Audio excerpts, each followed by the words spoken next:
Hey, how's it going? It's Ollie here. So, in today's video, we're going to be covering 7 steps to launch a profitable product on Amazon. And we're talking about launching a product under your own brand. So actually creating a new product and launching it.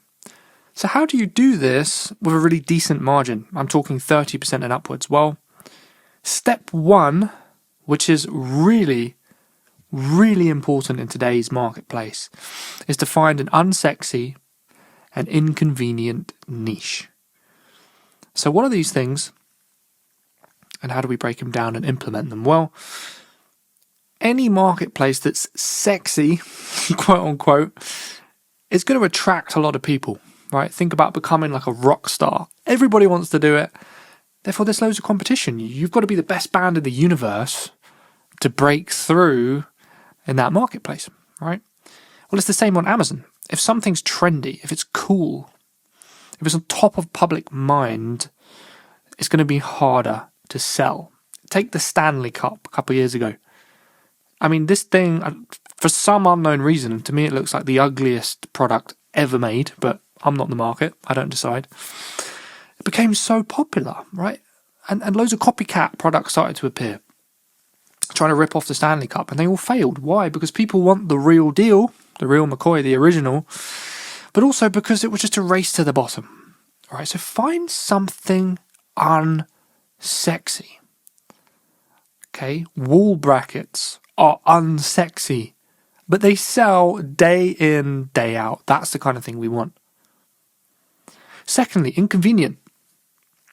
So if something's really convenient to sell on Amazon, it attracts all the inexperienced people. If it's super small, if it's super light, if you can fit 10 million of them in a little box, if it's easy to find a supplier, then it's easy to compete. And you'll get loads of people jumping on this product and again, tanking the price point, making it harder and harder and harder to compete, eating all your margin. Rather than looking for something completely low hassle, take on a little bit of hassle. So we still want something relatively small, relatively light, relatively easier to manufacture and import, but the more friction you can add to actually offering your product, the harder it will be to compete with. So whether that's a set of several products sold together, something that has a little bit of extra manufacturing cost can be good. Right? Something that's a little bulkier or a little hard to find a supplier for. If you can find something like that, it'll be a little bit more hassle for you, but it will have more longevity. You'll be able to sell that product for longer. You'll be able to charge a higher price. You'll keep a lot more of the profits for yourself. So, an example of a really good, unsexy and inconvenient niche is a bath tray. Now, in today's market, it's actually quite competitive, but I've been keeping an eye on this niche for the past decade, and it took forever for people to actually compete and for the marketplace to get more and more competitive. It's because it's oversized, right? It's a little bit difficult to import and sell without the wood breaking, and so people just didn't really want to sell it. So it took best part of 10 years for that niche to get more and more and more competitive, where there's other niches, like the garlic press, which is really easy to import and sell, which got saturated in like a couple years. All right, we want something we can sell for like a decade and make money with. Step 2, once you've found an unsexy and inconvenient niche, you want your product to literally jump off the page. Okay, maybe not literally. But when customers are shopping, you want your product to be the obvious choice in a sea of competitors. Now, most Amazon sellers who try to do this get it wrong. The reason why is because when they're sourcing their product and they're trying to offer something to the marketplace, they put about 20% of their attention on that part of the process, right? The way the product is created, how it solves a problem, how it looks. Put 20% of their focus onto that. And then they put 80% of their focus onto all the Jedi tricks with listing optimization, SEO, and advertising. But at the end of the day, The product is the most important piece of the puzzle. The listing is the second most important, and the ads are the third most important. So why is this? Well, the product is basically, like if you're buying a car, the product is the car, right? The actual car itself. So, if you have a Renault Clio from 2003 and you're trying to sell it for £90,000, it doesn't matter how good your listing is, right? It's going to fail because physically that product isn't worth much. It's not going to jump off the page. The offer isn't very attractive. No one cares how well you wrap it up in shiny plastic, right? It doesn't matter. Conversely, right, if you're selling a real Lamborghini Aventador and it's legit and it's in great condition, you're selling that for £20,000, who cares about the listing? Who cares, how good the keywords are? That thing is going to sell very, very fast.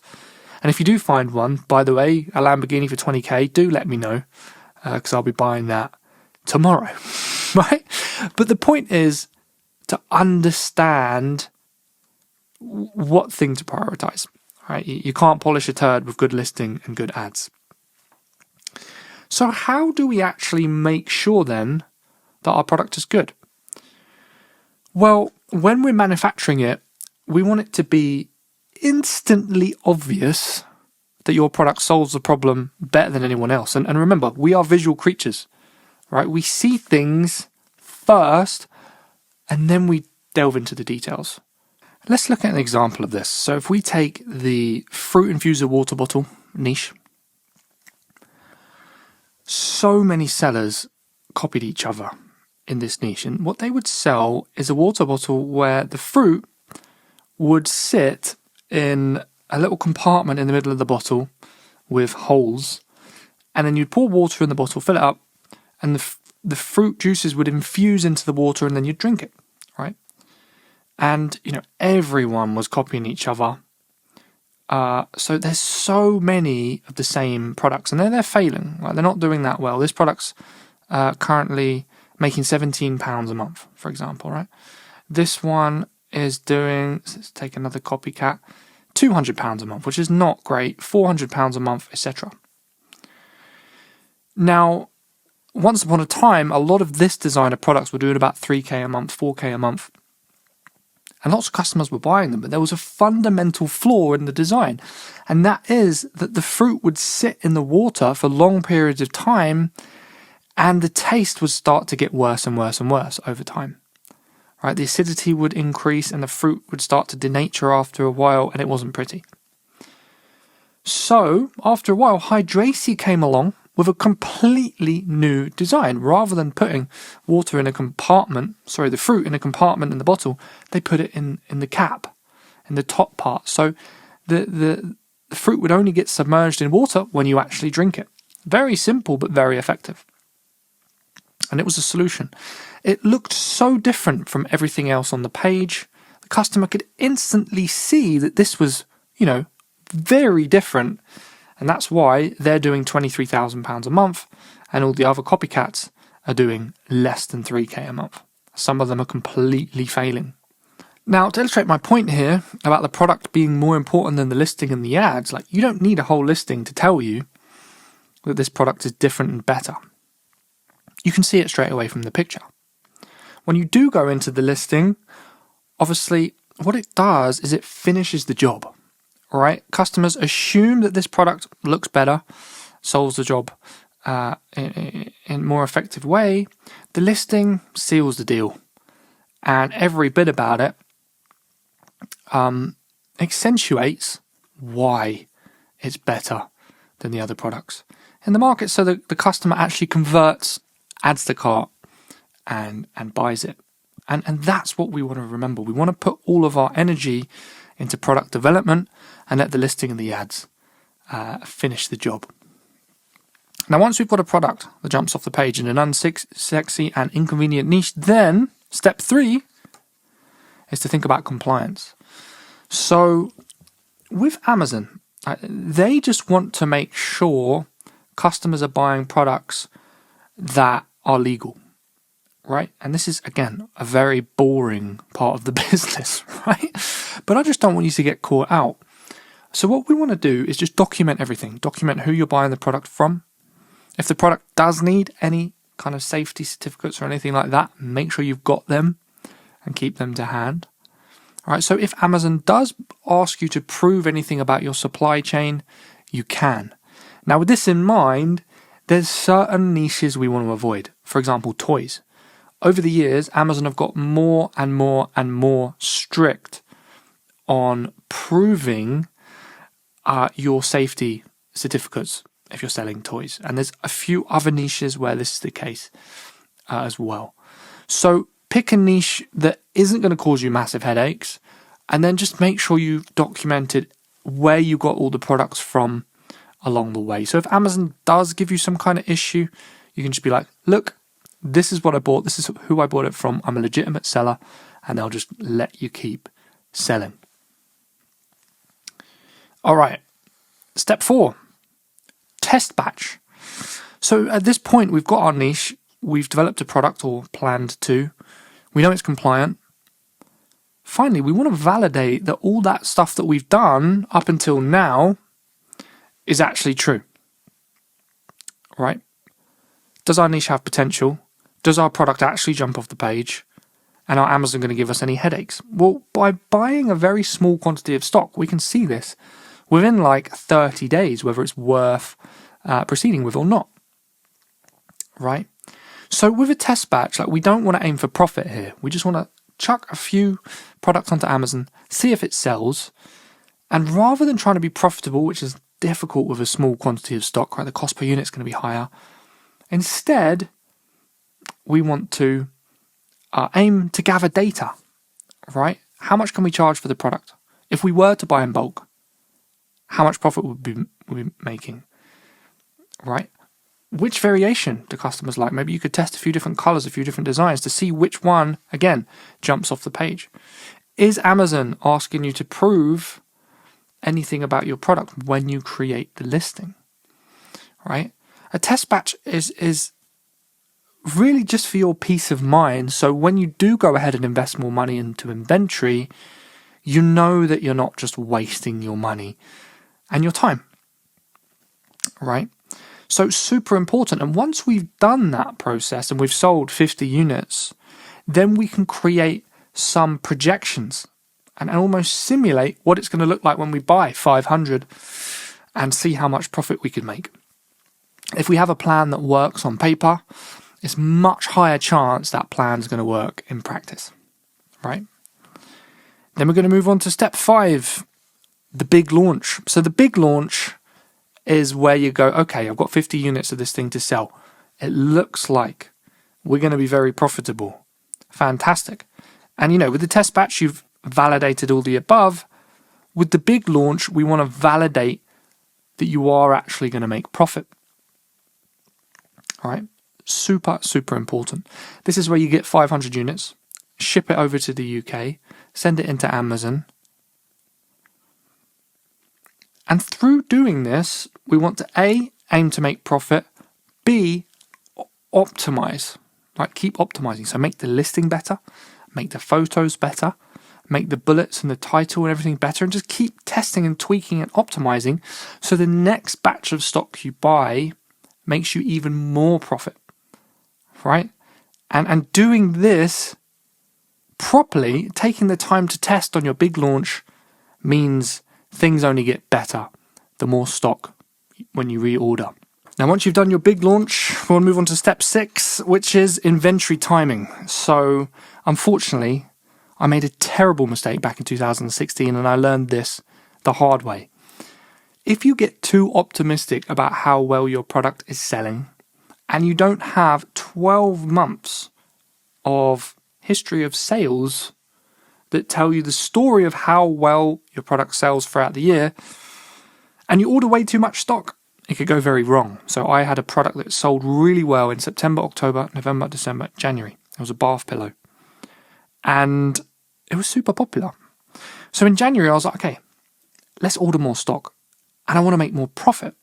So I decided to place a bigger order of 2,000 units, because then the cost per unit decreased by £2 per unit, which is huge. It increased my profit margin by 5%, which is massive, right? Only problem was I didn't realise that bath pillows are very popular in the winter months, and then in the warmer months, the sales drop off dramatically because people just take less baths when it's warm. Just an oversight, right?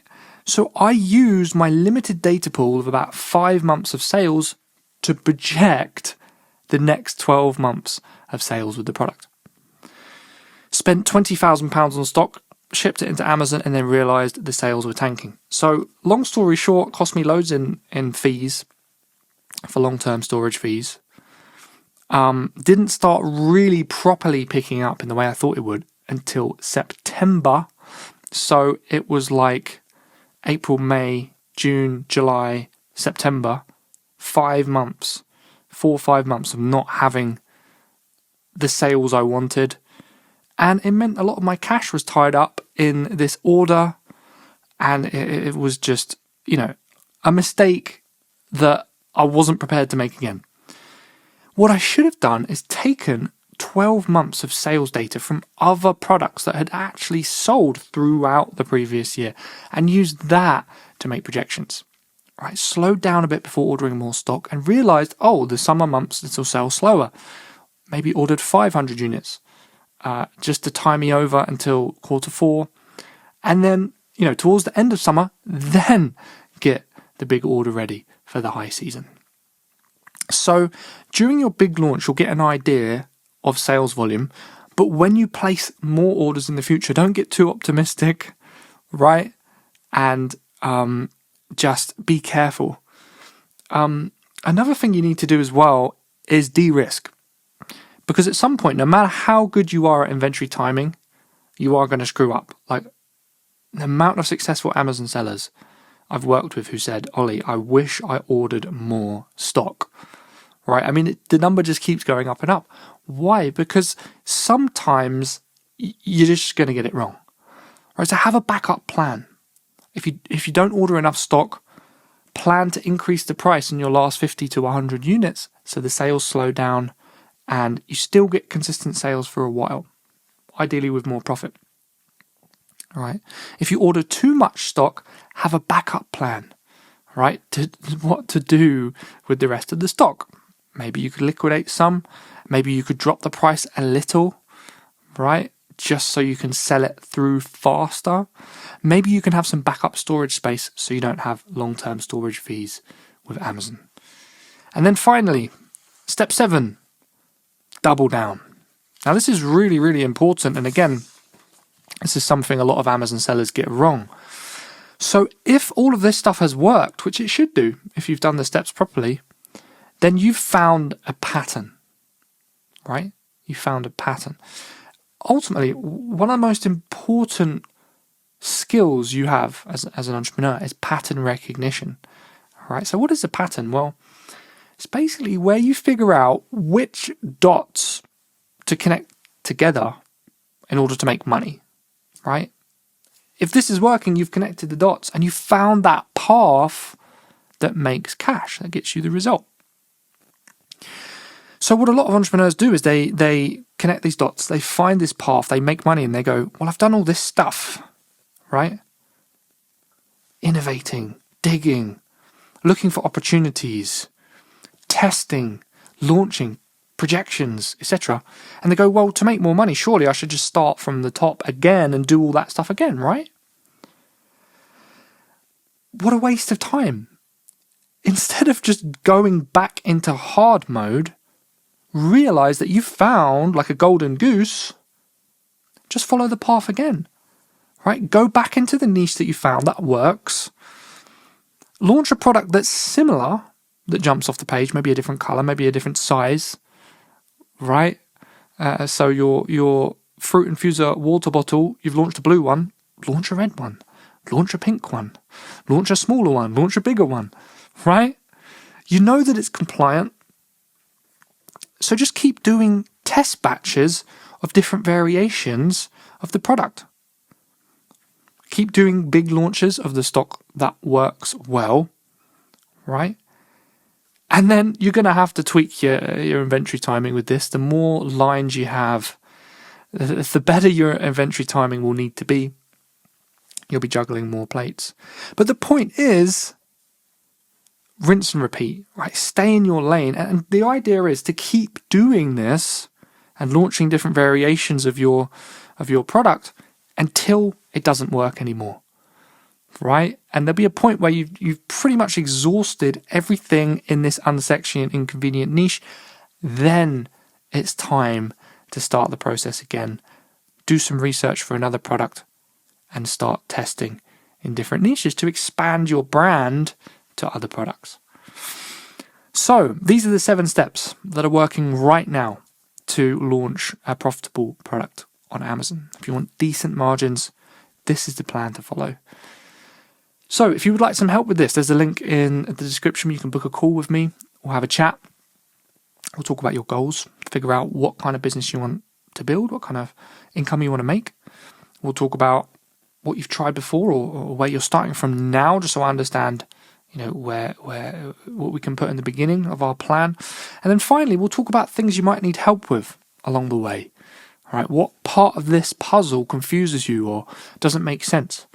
Once we're there and we've gathered all that information, together we can come up with a plan to go through these steps to get you to the point where you just need to double down, rinse and repeat, and keep launching those products until you hit your goal. So if you want to do that, click the link in the description, book in a call with me. Can't wait to talk to you. And make sure you subscribe, like the video, leave a comment with what was the most valuable insight, and I look forward to catching up soon.